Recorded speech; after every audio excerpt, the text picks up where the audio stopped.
All right, what's happening, y'all? Day-to-day logic here.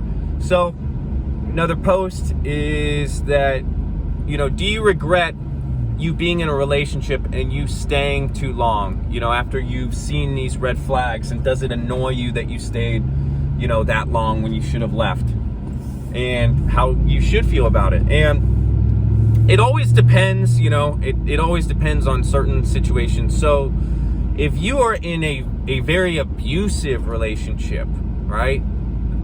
Yeah, I would completely regret that.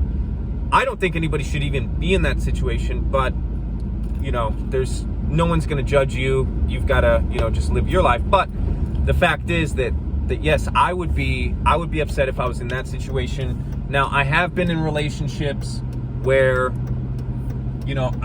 you stayed a little bit too long. What's a little bit too long? You stayed an extra year.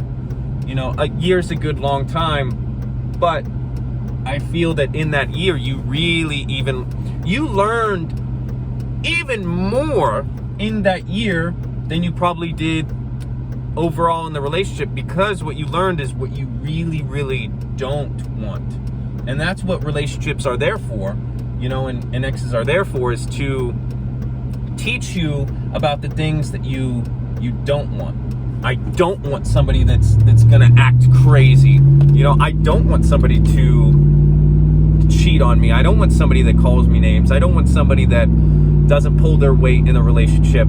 It teaches you all those things. And so in your future relationships, you see those red flags like you saw in this one. Now, once you see those, you have to stand by, your beliefs and say, yes, that's the red flag that I do not want because I saw it from other relationships. You can always go into the fact of also what you do want.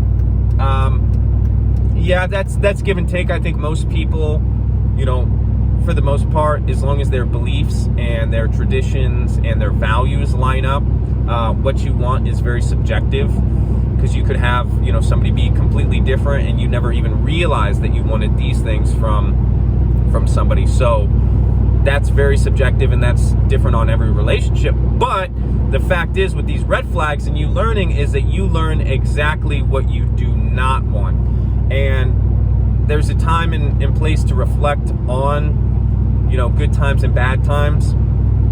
What I would say is to not dwell too much on any of that stuff. I think it's kind of weird when you think of somebody that you quote unquote loved, and maybe it didn't work out and it was a crappy breakup or whatever, and then look back and say, screw that whole relationship. I mean, you spent years with this one person and you're going to say screw that whole relationship. It doesn't make any sense to me to think about it that way. So instead, I think that you should have, hey, that was a good time. Yes, I learned some things. I learned about red flags and what I don't want. And going forward, I'm going to be the best me that I possibly can be. So that's what I think about that. If you have any more questions, you can put them in the comments. Like the video, subscribe. You can make another post if you want to post in the actual video. I'll answer that too. So I appreciate you all.